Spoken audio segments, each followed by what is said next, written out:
ইসরায়েলে ইরানের 4 দফা পাল্টা হামলা, তেল আবিব সহ কয়েক শহরে ব্যাপক ক্ষয়ক্ষতি, নিহত 2। ইরানেও হামলা অব্যাহত ইসরায়েলের। তেহরানকে শীঘ্রই পরমাণু চুক্তিতে সম্মত হওয়ার আহ্বান ট্রাম্পের, সংযমের আহ্বান জাতিসংঘের। তেল আবিবের মিত্রদেরও লক্ষ্যবস্তু বানানো হুঁশিয়ারি খামেনির। বিমানবন্দর সহ বিভিন্ন দফতরে ক্ষেপণাস্ত্র নিক্ষেপ, ড্রোন হামলা চালিয়েছে ইয়েমেনও। অন্ধকারে নিমজ্জিত করার হুমকি খামেনির। গাজায় নতুন করে ইসরায়েলি হামলায় নিহত হয়েছে অন্তত 52 জন। গাজামুখী পদযাত্রা ঠেকাতে 200-র বেশি ফিলিস্তিনি সমর্থককে গ্রেফতার করেছে ইসরায়েলের নিরাপত্তা বাহিনী। ইরানের ক্ষেপণাস্ত্র ও ড্রোনের আঘাতে তছনছ ইসরায়েল।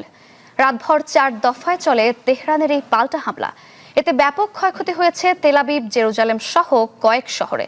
এখন পর্যন্ত প্রাণ গেছে 2 ইসরায়েলির, আহত আরও 60 জন।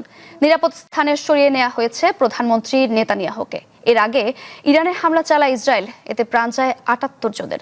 মূলত এই হামলার প্রতিশোধ নিতেই তেহরানের এই পাল্টা হামলা। হামলা পাল্টা হামলা, একবার নয়, দুবার নয়, রাতভর। স্মরণকালের ইতিহাসে নজিরবিহীন এক রাত দেখল ইরান ইসরায়েল। শুরুটা করেছিল জায়নবাদীরা। শুক্রবার ইরানের পারমাণবিক অস্ত্রের উৎপাদন ঠেকানোর নাম করে দেশটিতে একের পর এক হামলা চালায় ইসরায়েল, যার শক্ত জবাবের হুঁশিয়ারি দেয় তেহরান। মধ্যরাতেই সে প্রতিশ্রুতির কঠোর বাস্তবায়ন দেখল তেল আবিব। ইরান থেকে উড়ে আসা শত শত ক্ষেপণাস্ত্র আছড়ে পড়ে ইসরায়েলের রাজধানীতে। ভেঙে পড়ে বেশ কিছু ভবন। হতাহতের চিৎকারে ভারী হয়ে আসে দখলদার দেশটির আকাশ।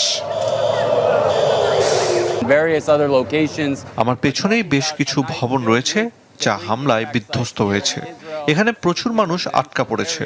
আমরা তাদের উদ্ধার করার চেষ্টা করছি, তবে ধ্বংসস্তূপ সরানো কঠিন হয়ে পড়েছে। আকস্মিক হামলার তীব্রতায় হতবিহ্বল হয়ে পড়ে আইডিএফ। আর নেতৃত্বে যার থাকার কথা সবার সামনে, সবার আগে তিনি দিলেন গা ঢাকা। হামলার পর মুহূর্তেই নিরাপদ আশ্রয়ে সরে যান নেতানিয়াহু। তবে কোথায় সে নিরাপদ স্থান, সেটি রাখা হয় অজ্ঞাত। আর এর মধ্যে জাতিসংঘের নিরাপত্তা পরিষদে কুমিরের কান্না কাঁদেন ইসরায়েলি দূত। ইরান ব্যালিস্টিক ক্ষেপণাস্ত্র ছুড়েছে। এখনই তাদের না থামালে 2 দিন পর পারমাণবিক ক্ষেপণাস্ত্র ছুড়বে। বিশ্বশান্তি ধরে রাখতে ইরানকে কোনোভাবেই পারমাণবিক অস্ত্র রাখার অনুমোদন দেয়া যাবে না। ভোরের আগে ফের ইরানের হামলা। এবারে শুধু তেল আবিব নয়, লন্ডভন্ড হয় জেরুজালেম সহ বড় কয়েকটি শহর। সাইরেনের শব্দে কেঁপে ওঠে হাইফা, এলিয়াত সহ বেশ কিছু এলাকা। মধ্য ইসরায়েলে হুড়মুড় করে ভেঙে পড়ে অসংখ্য ভবন। কয়েকটি আবাসন থেকে ভেসে আসে আগুনের লেলিহান শিখা। কয়েক মিনিট পরেই ইসরায়েল ফের হামলা চালায় ইরানে। এতে দেশটির মেহরাবাদ আন্তর্জাতিক বিমানবন্দরে আগুন লেগে যায়। ক্ষয়ক্ষতি হয় বেশ কিছু অঞ্চলে। এই হামলা পাল্টা হামলা অব্যাহত রাখার কথা জানিয়েছে দুপক্ষই। ইসরায়েলের হামলার জবাবে শতাধিক ক্ষেপণাস্ত্র ছুড়েছে ইরান। হামলার পরে প্রতিরক্ষা মন্ত্রীকে নিয়ে বাংকারে অবস্থান নেন বেনিয়ামিন নেতানিয়াহু। এদিকে রাষ্ট্রীয় টেলিভিশনে দেখা ভাষণে ইসরায়েলকে অন্ধকারে নিমজ্জিত করার হুমকি দিয়েছেন ইরানের সর্বোচ্চ ধর্মীয় নেতা আয়াতুল্লাহ আলী খামেনি।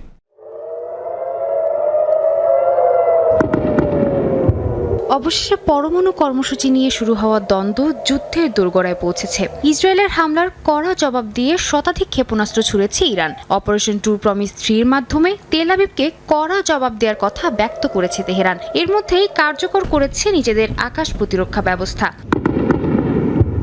যদিও অধিকাংশ ক্ষেপণাস্ত্রই প্রতিহতের কথা জানিয়েছে ইসরায়েল। এতে যুক্তরাষ্ট্র সহ বিভিন্ন দেশ তাদেরকে সহায়তা করেছে বলে জানায় নেতানিয়াহুর প্রশাসন। তবে বেসামরিক নাগরিকদের উপর হামলা চালানোর তীব্র নিন্দা জানিয়েছেন তারা। তাদের দাবি, এই হামলা চালিয়ে ইরান সীমা অতিক্রম করে ফেলেছে।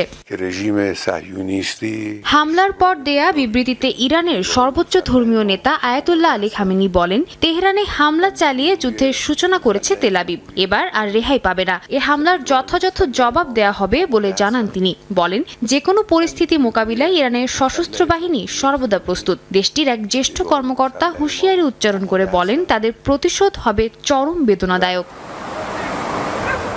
ইরানের ক্ষেপণাস্ত্র হামলার পরে প্রতিরক্ষা মন্ত্রী ইসরায়েল কাজকে নিয়ে একটি বাংকারে যান নেতানিয়াহু। সেখানে মন্ত্রিসভার সদস্যদের সঙ্গে আলোচনার মাধ্যমে ইসরায়েলের প্রধানমন্ত্রী পরিস্থিতি পর্যালোচনা করেন বলে জানান এক কর্মকর্তা।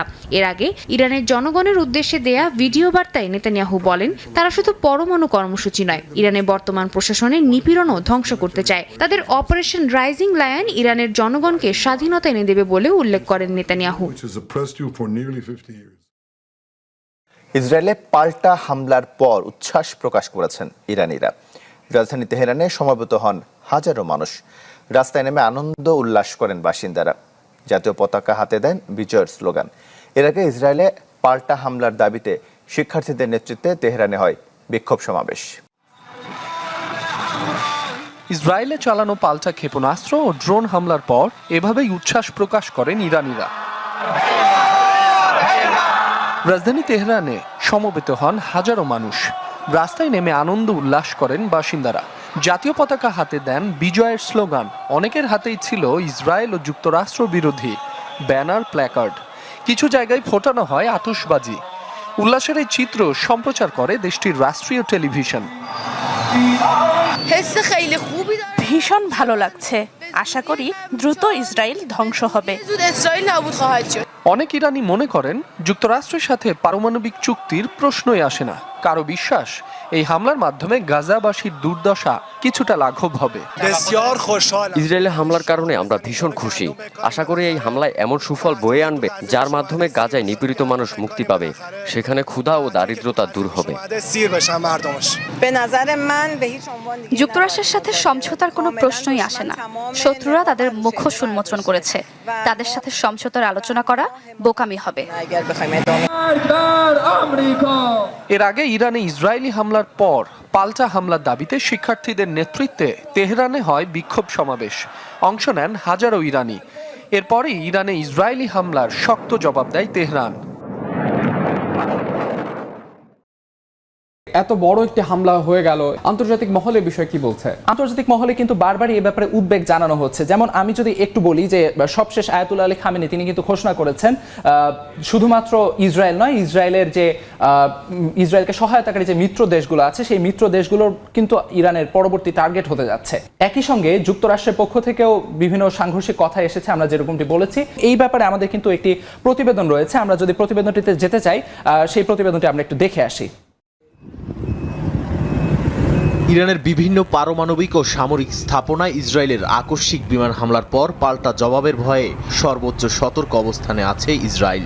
এরই মধ্যে তেল আবিবে ড্রোন হামলা চালিয়েছে ইরানও। শুরুতে ইসরায়েলি হামলায় যুক্তরাষ্ট্রের সম্পৃক্ততা অস্বীকার করেন পররাষ্ট্রমন্ত্রী মার্কো রুবিও। তবে কিছুক্ষণ পরেই হামলার বিষয়ে অবগত ছিলেন বলে জানান মার্কিন প্রেসিডেন্ট ডোনাল্ড ট্রাম্প। সেই সঙ্গে তেল আবিবের প্রতিরক্ষায় পাশে থাকার আশ্বাস দেন তিনি। এমনকি ইরান যদি যুক্তরাষ্ট্রের দিকে নজর দেয় তার ফল ভয়াবহ হবে বলেও হুঁশিয়ারি দেন ট্রাম্প। এরই মধ্যে অনাকাঙ্ক্ষিত পরিস্থিতি মোকাবিলায় নিউ ইয়র্কে থাকা ইহুদি স্থাপনা ও ইসরায়েলি বংশোদ্ভূত বাসিন্দাদের নিরাপত্তা জোরদার করেছে স্থানীয় পুলিশ।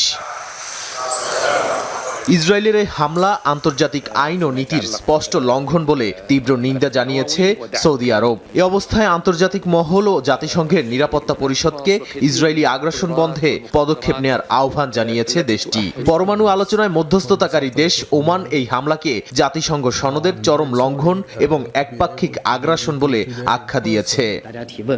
এদিকে ইসরায়েল ও ইরানে থাকা নিজেদের নাগরিকদের সতর্ক অবস্থানে থাকার নির্দেশ দিয়েছে চীন। প্রয়োজন ছাড়া বাইরে যাওয়া বা সামরিক ইউনিট এবং সংবেদনশীল প্রতিষ্ঠানের আশপাশের এলাকা এড়িয়ে চলার নির্দেশনাও দিয়েছে বেইজিং। ইরানের পারমাণবিক স্থাপনায় ইসরায়েলের হামলাকে ভয়ঙ্কর নজির বলে মন্তব্য করেছে জাতিসংঘ মহাসচিব আন্তোনিও গুতেরেসের দপ্তর। ইরান যুক্তরাষ্ট্র পরমাণু আলোচনার মধ্যে এমন হামলা কেবল সংঘাত বাড়াবে বলেও সতর্ক করে সংস্থাটি। গাজায় নতুন করে ইসরায়েলি হামলায় নিহত হয়েছে অন্তত 52 জন, আহত হয়েছেন অনেকে। এদিকে একটি বাস হামলায় ঘটনায় 12 জন নিহত হয়েছেন। এই ঘটনায় একে অপরকে দোষারোপ করছে ইসরায়েল এবং হামাস। এরই মধ্যে মিশরের কায়রোতে গাজামুখী পদযাত্রা ঠেকাতে 200-র বেশি ফিলিস্তিনি সমর্থককে গ্রেফতার করেছে ইসরায়েলের নিরাপত্তা বাহিনী। স্থানীয় সময় বৃহস্পতিবারও গাজায় বিমান হামলা চালায় ইসরায়েলি বাহিনী। এতে অর্ধশতাধিক গাজাবাসী নিহত হন। হামলায় ক্ষতিগ্রস্ত হয়েছে অসংখ্য বসতি ও অবকাঠামো। জাতিসংঘ নিরাপত্তা পরিষদে যুদ্ধবিরতি নিয়ে ভোটাভুটির প্রস্তুতি চললেও উপত্যকা জুড়ে চলছে ধ্বংসযজ্ঞ। গাজার দক্ষিণাঞ্চলে বিভিন্ন সহায়তা কেন্দ্রে ত্রাণ সংগ্রহ করতে গিয়ে প্রতিনিয়তই প্রাণ হারাচ্ছেন নিরীহ ফিলিস্তিনিরা। যুক্তরাষ্ট্র সমর্থিত একটি সংস্থা ত্রাণ বিতরণের দায়িত্বে থাকলেও বিতরণ ব্যবস্থায় অব্যবস্থাপনা ও সহিংসতা বেড়েই চলছে। জীবন বাজি রেখেও খালি হাতে ফিরতে হচ্ছে অনেককে। ইসরায়েলি সামরিক অঞ্চলে ত্রাণ কেন্দ্র স্থাপন করায় পরিস্থিতি আরও জটিল হয়ে উঠেছে। এর মধ্যে একটি বাসে হামলার ঘটনায় নিহতের জেরে পাল্টাপাল্টি দোষারোপ করছে ইসরায়েল ও হামাস। ইসরায়েল সমর্থিত সহায়তা সংস্থার দাবি, বাসটি ফিলিস্তিনি ত্রাণকর্মী বহন করছিল। অপরদিকে হামাসের নিরাপত্তা ইউনিটের দাবি, সন্ত্রাস গোষ্ঠীকে লক্ষ্য করে তারা হামলা চালায়। তবে এই ঘটনায় নিহতদের পরিচয় সম্পর্কে এখনও নিশ্চিত হওয়া যায়নি।